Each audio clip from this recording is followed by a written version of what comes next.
Hey guys, this is Victor, and today I want to speak to you about sound, light, electricity, magnetism, or PEMF, and scalar energy. This is only going to be part one, and the focus here is about what is healing energy, or how do we use energy to help us heal or support our wellness. Of course, don't listen to anything I'm going to tell you. Sorry if I went too fast past that disclaimer, but make sure you read it. Anyway, again, so what is healing energy, right? We have all these different kinds of healing energy. And I'm sure you guys have seen all different kinds of like waves, this idea of frequency or wavelength if we're measuring it. A lot of you are probably familiar with like what you see from a heartbeat, right? You may have seen this in a hospital or something.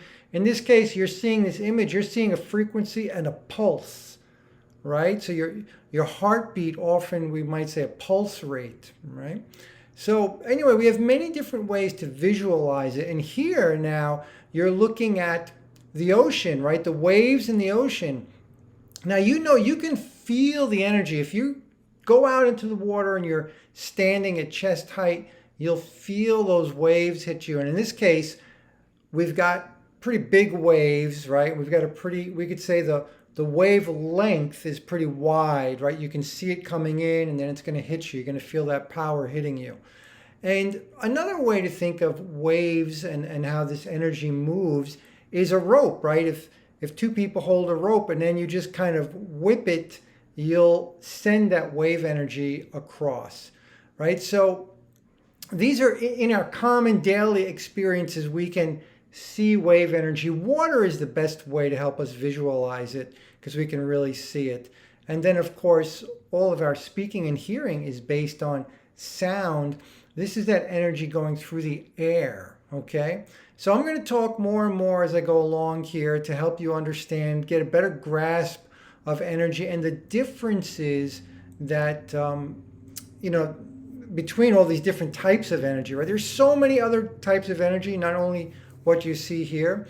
And it's very important to understand that when we have frequency is how often does that pulse hit you, right? Like if you're standing in the ocean, the big wave, a really big wavelength, measuring one wavelength, right? How long does it take you? Let's say if you're in the ocean and every second you're getting hit by a wave, or maybe it's every 10 seconds. But if you're getting hit by a wave every second, that's a frequency of one wave per second, okay? So that's how we measure frequency, and we call it hertz. And so, 1 hertz, 100 hertz, 1,000 hertz, megahertz, etc.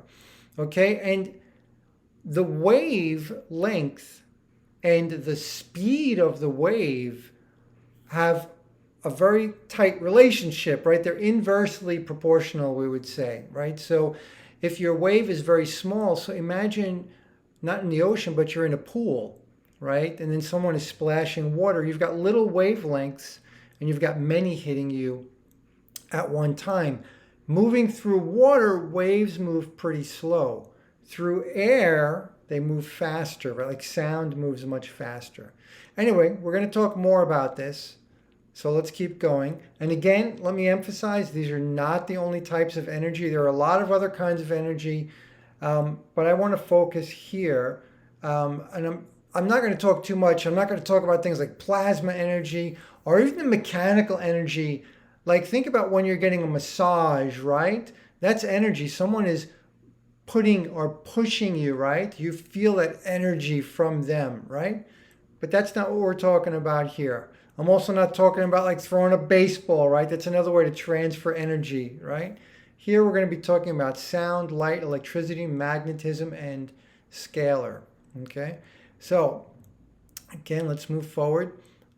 Keep in mind as we go through this, both frequency and power are critical, right? And again, keep that image in your mind of the ocean. How tall is the wave, right? A huge wave is carrying a lot more power than a small little wave. Okay, so the height of your wave is the power. All right, let's move forward here. And let's get into some more interesting details. So when we talk about sound, we're talking about the movement of molecules, right? So a molecule like water or air, all of these different things. In the air, we have oxygen, nitrogen, all different kinds of things in the air. And the sound is the vibration of those things. Now, for example, again, go back to the water. When you feel the energy of the wave, it's not the same as shooting you with a hose, right? When I shoot you with a hose, I'm sending water molecules from me to you. But the wave energy is the vibration. So it's like a billiard ball, right? So one molecule hits another, hits another, hits another. Just the similar with a rope, right? When I send that wave energy through a rope, I'm not throwing the rope at you.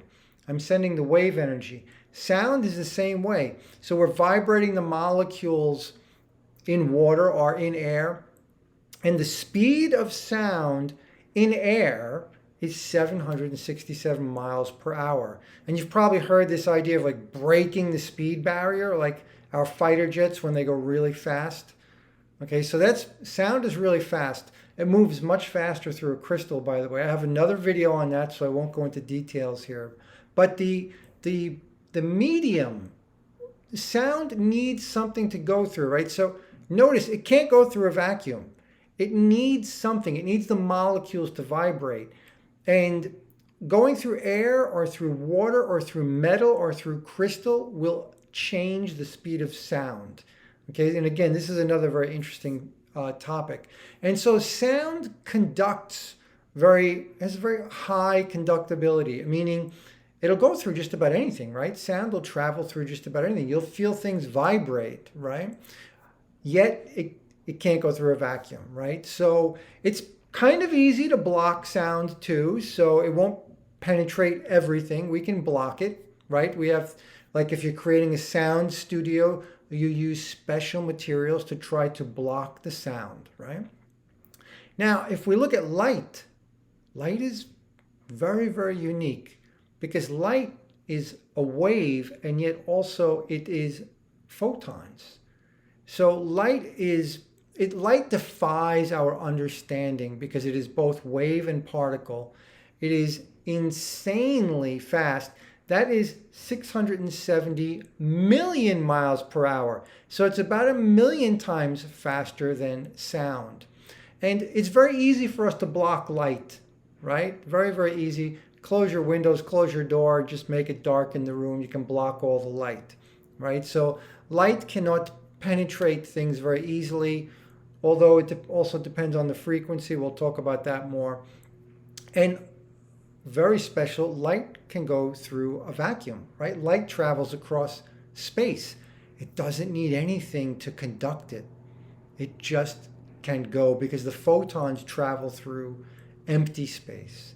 So again, very unique property about light, especially when compared to sound. It's quite interesting, right? Now you look at electricity. Electricity is the movement of electrons. And this again is more like sound. It's more about the vibration. So electricity needs something to conduct it. It can't go through a vacuum. Now, if we have enough electric charge, we can jump a small vacuum of space. And we have standard components like a capacitor is what does this. So we can jump, but really you need a good conductor for electricity. It's very easy to stop electricity. So for example, lightning, right? Lightning comes when we need a really big charge in the sky, and then when it gets really big, it will finally go through the air and hit the ground. But normally electricity doesn't flow so easily through the air. That's also why like you get shocked sometimes, right? When you get, let's say you get very close to a doorknob, if you build up energy, you build up electric charge and your body wants to get rid of it, but it can't just empty it out into the air. It gets close to a conductor like metal. When it gets close enough, it can finally jump. So that's electricity, right? Now electricity moves very fast, not as fast as light, but it can be very close to light speed. And so most of our communication in the world that happens like when it happens through wires, it seems instant to us because it's almost as fast as the speed of light. All right. By the way, light, electricity, sound, we are transmuting these or converting one into the other all the time, right? So, for example, when you're listening, when I speak, I'm using the mechanical components of my mouth, my vocal cords, right, my tongue, etc., and I am vibrating the air. And then that vibration gets to your eardrum. Your eardrum literally is a drum. It vibrates in that very detailed frequency, and then it's converted to electricity inside your ear, right, through a series of things in the ear. And then the electric impulses go to your brain where you can interpret the sound.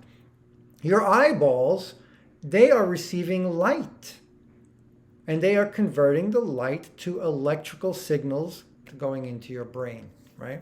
So anyway, and our technology, of course, does the same thing, right? The radio waves get converted into electricity and vice versa. So, and sound too. So again, let me move on here. Let me go to PEMF. PEMF is a magnetism, pulsed electromagnetic fields, right? Very closely tied to electricity and to light for that matter. So in this case, what is PEMF the movement of? It's really the movement of charge or the movement of field. So when you have a magnet, for example, what is a magnet? A magnet is something where all of the electrons have been aligned into one direction. And so you can see that negative and positive side of a magnet, right? So magnets always have a negative and a positive side. And so that's what magnetism is about. And we can create magnetism with electricity, and we can create electricity with magnetism. If we move a magnet around wire, it starts to push the electrons, right? Again, that's electrons are the movement. I mean, electricity is the movement of electrons. Okay, so magnetism is immediate. It moves at basically light speed, right? It can penetrate really anything. So magnetism is very, very difficult. We could even argue that you can't stop magnetism, right? You need like an opposing magnetic force. So very interesting, very complicated. I'm not going to go into it, but it's important for health and wellness because this is one of the advantage of PEMF devices for wellness. They just penetrate everything, but they don't penetrate very far, right? They don't conduct so well either. So while we have certain materials that can be made magnetic, not all materials can be magnetized, or they can be slightly magnetized. So that's a bit of a different idea. And most of us know that just from growing up and playing with toys and things. We love to play with magnets. And we know if we hold a magnet to metal, it will stick to metal. It won't stick to plastic, okay? Anyway, so magnetism. And magnetism goes through a vacuum also, okay? So it's not stopped by vacuums. Now, finally, the last one here is scalar energy. And this is something that our modern science is still trying to understand because scalar energy doesn't exactly exist in our 4D space-time. It is the information component of all other energy. It is instant, it is infinite, it goes through a vacuum. You can't really stop it because it is the information component. And so sound, light, electricity, magnetism, all have scalar components. And so when we talk about frequencies that are in line with us, good frequencies, they carry good scalar energy. And scalar energy is what is going on when we talk about things like homeopathy. It's this idea of capturing the energetic frequencies or the energetic signatures of something and then imbuing it into something else. And we're using scalar energy to do that actually, because scalar energy is the information. So scalar energy can deliver the energetic signatures of good things and bad things. So all of these things in and of themselves are not good or bad. It depends what the frequency is. Or also, we can use wavelength as a signature for something. Because again, right, the wavelength is the speed of light, divided by the frequency. Or do I have that upside down? So anyway, those three things, you actually use the speed of light to factor in when you're trying to figure out frequency and wavelength for light or for EMF, electromagnetic frequencies. Okay? All right, so probably getting too technical. I'd have to speak more to explain this, but I wanted to give you a really solid picture of how different these different types of energy are. Okay, they're very, very different, and they operate in very different frequency realms, meaning when we talk about sound, light, electricity, we're going to talk about very different frequency ranges. And so let's jump into the sound part. And again, remember, no matter what we talk about, both frequency and power are always critical. So when you're practicing any of these, or using, I should say, any of these healing energies, you want to be aware of the frequency and the power if you can, because if you don't know if something is maybe ineffective or even dangerous, right? If it's too powerful. All right, so let's move on here and let's take a look at sound first. Now, in this case, I'm going to show you sound, but I'm showing you kind of the full frequency spectrum. Not full, I mean, frequencies go even higher than this, but these are crazy numbers. So you look at these numbers here, you see how many zeros are down there at the bottom? Now, when we're talking about sound, we're really looking at only the very, very upper range. Human hearing is only about between 20 hertz and 20,000 hertz, right? So you're looking at only these, just barely getting into the kilohertz range when you're talking about human hearing. And some humans can hear better than others. And then animals, there are many animals that can go way beyond what we can hear. But you're in that hertz and kilohertz range. It's still very low when you're looking at this entire scale here. So again, all of your hearing, all of your sound is going to be here. But of course, sound can go beyond our hearing because it's just a vibration of molecules, and molecules can vibrate higher than this, okay? Ultrasound, for example, is considered to be above 20 kilohertz or above 20,000 hertz. And this is just our human perspective. So we call sound frequencies above this ultrasound. And as you know, we can use it for many different things. We can use it to kind of like look into the body and see things. We can use it actually to break up things if we use more power and specific frequencies. We can use ultrasound to shatter certain things in the body. And so this can be good or bad. It depends on the exact frequency and the power levels. And so as we move forward with our technology, we will develop more ultrasound treatments. And sometimes we might find that these were dangerous. This tends to happen. So you want to be very careful with ultrasound. Don't jump too fast into the bleeding edge of something. Sit back, let other people experiment, and see how things go. Right? Because again, we're still very ignorant about many things. And while it can be amazing, we don't know if we've actually damaged something until we get enough experience. And I'm talking about as a population, right, as humanity. And I'm not talking about just published tests because they often hide too much information. So don't put too much faith into published studies. You want to give things time to mature. Anyway, so another example of sound, echolocation. Dolphins, bats, there are all kinds of creatures that use sound as another sense, as a sixth sense, to measure their environment and give them back a 3D image, so that even with their eyes closed, they could be blind and deaf, but they'll have another way to retrieve or to use echolocation. And this will work at higher frequencies, okay, much higher frequencies, so that we usually cannot hear any kind of echolocation. Then we have things, our technology uses a very similar thing like echolocation, and this is sonar.